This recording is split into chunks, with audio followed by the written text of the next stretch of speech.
نو زنانو په خدمت کې هم دا عرض کوم چې الله ته وګورئ د پردې ډېر خیال ساتئ ډېره بېباکي زور شوې ده دا سیلاب د بېباکۍ مو ګورې چېرته ونړي او زړه مې درد کوي ځکه د یو څو ورځې وړاندې نن چې خدای خبر 2 تاریخ دی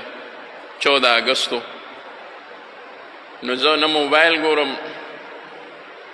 نه شکر د ټي وي ګورم نه ځان خبروم او نه خبرېږم خو د 14 اګست په مازدیګر باندې د یو حاجي صاحب د زوی نکاح وه او مونږ هغې تلو او د بدقسمتۍ نه مونږ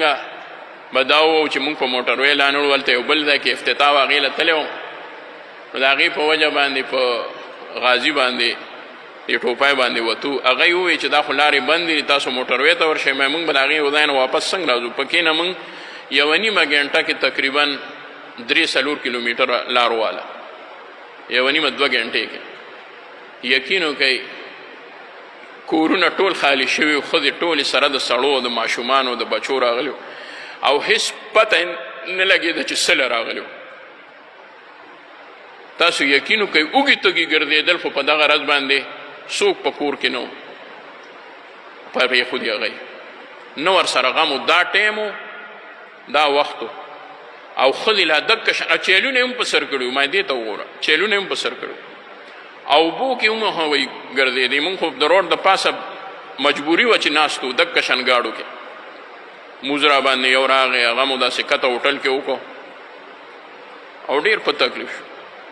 ما سوچ کو دا ښځې به هم ماسخوتن ورشي ما د مونږ سره یو حاجي صاحب ناست و ما دی به هم ماسخوتن کور ته ورشي نو سړي ما د هغه ډېره ښه خبره وکړه سړي ورسره دي نو هغوی به څنګه د دې انتظار کوي هغوی خو ورسره راغلي دي سړي ورسره راغلي او ساده ساده غریبانان خلک راغلي یقین وکئ که چېرته افسرانو یا مري ته تللي وي نو هغه خو به هغوی وایي چې مونږ سره مال دی داسې خوار وزار پکې راغلي ټول خوار وزار و ټول هغه چې پردي واده کې د بس د پاسه ګډېږي ټول لک کو او داسې بد حال یې جوړ کړی و دومره بده ورځ یې جوړه کړې وه په هغه ورځ باندې د ښځو حیا بلکل ختم شوی وه سوچ وکئ پښتنې وې د دې صوابی به وي د بل ځای به وي د بل ځای وي پښتنې وې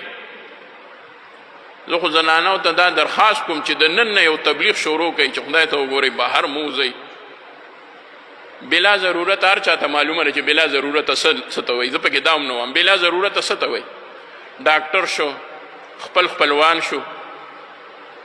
داسې رشته دار شو چې هغوی سره غم ښادي وي هغوی کره به خامخا ځي خو چې دا دقه شان بلا ضرورت په هغه ورځ باندې د چا څه او دا دې ورځې له آزاد شوی دی د انجیوز دا پروګرام کامیاب شو یا ساتئ هغوی چې دا دوره موده زمونږ په خلکو باندې محنتونه کول دې ورځې له یې راوباسل چې 14 اګست په دې 6 کاله کې داسې نه منا شوې لکه اوس چې خلک څنګه مناوئ دا اوس چې څنګه کوي داسې پخوا نه وې هېڅ شی هم نه دا اوس چې څه چل جوړ دی نو ځکه چېرته سکولونو کالجونو کې مدارسو کې هغوی د شکریې یو پروګرام کوي هغوی هم په دې نیت کوي چې دا خلک بهر ونځي نو خیر دی خو دا په سیندونو کې لامبل او دا ګډېدل او پردو سړو سره ناسته ټول دقه شانوتې وو بې حیایي وه بې حیایي وه خو سمه بې حیایي وه او زه خو خبره کوم چې کله مې په جیس کې ولیدل چې هغوی شیزان مشروب خرڅو دا ورکو یا یې خرڅ کړی یا یې دغه شان ورکړه نو چې راکوز شم لومبنی بیان مې ورکړ نن ډېر خوشحاله شوم په هغې خبره اسلام آباد ته تللی وم هلته کې مفتی تقي عثماني صاحب سره او قاري حنیف جالندري صاحب دامت برکاتهم العالیه سره ملاقات و نو هلته کې یو هلک و هغه راته ووې چې ستا هغه بیان فوراً ما ته د پنجاب نه چاپیر صاحب راولېږلو او وی طلحه محمود صاحب ته ما هغه وخت ورکو وی هغه وکته وی هغه ومویل چې او دا خبره خو ټیک ده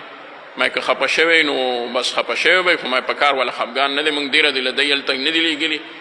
مونږ د خدای نه د خپل مشران د دې وجې هلته کې غوښتي دي چې دی به زمونږ د دیني اقدارو د هغې خیال به ساتي نو ډېر خوشحاله شوم چې ستا هغه خبره ډېره لړه په دې وجه اوس نن هم دا خبره د دې ځای نه کوم چې الله ته وګورئ دې خلکو ته ووایي مه کوئ دا بېحیایي دا بېحیایي مه کوئ بېحیایي سره انسان هغه عزت هم ختمیږي بېقدره کېږي او بلکل هغه نبی علیہ السلام وفرمایل سپیره شي بدنما شي څوک یې په څه کې نه حسابوي. ما خو تاسو ته ویلي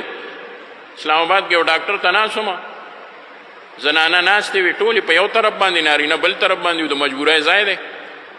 پښتنې زنانه چې وې هغه یې مخونه پټ کړي وو، مشرانې بوډاګانې وې هغه یې مخونه پټ کړي وو. دې کې یوه بګوه راله، بګوه دا سر یې کټ کړی وس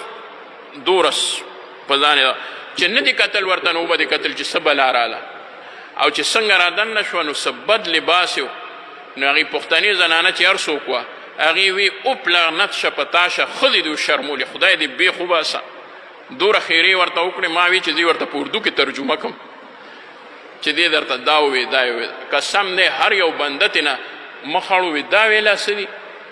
دا یې هغه قدر پاتې شه. نبي علیه السلام فرمایي بدنما شي، هغه ما په خپله باندې ولیده. زنانه خو هغه د سړی چې سړی له حیا ورشي چې یاره دا خله چې زنانه ځان پټ کړی دی چې ده ترې نه هم ځان یو طرف ته کړم. هغه به څه زنانه وي چې سړی په زنانو کې هم نه حسابوي، دی خو سړی په زنانو کې هم نه حسابوي چې را بې پردې. نو ډېره بې پردګیري شوې ده او دا د باب سره مناسب راغی. یو څو ورځې وشوې، نن به خدای خبر چې سویم تاریخ وي، نو دا 4 ورځې به شوي تقریبا د پیر پر ورځ باندې وه که نه، زما هنګه مجبوري وه. او چې چا به ولیدم راتلل به وي، شیشه به وټکوله وي چې تاسو وی راځئ که نه، نو ما چپ شه د راتلو شان پکې نشته. هر چا ته به مې نکاح له راغلی، هر چا ته به مې نکاح له راغلی. ما که هغوی وایي چې پیر صاحب پکې هم راغلی دی، مصیبت خدا دی که نه. یا خدای په دې لاره به زه څه تلم، په دې لاره به زه څه تلم. خیر زمونږ خو مجبورۍ دي، هر چېرته ځو، هر ځای ته به ځو. نو داسې بد حال و بې حیایي و. الله دې زمونږ د نارینه و زنانه و د حیا زندګي نصیب کړي. آمین. وصلی الله تعالی علیه.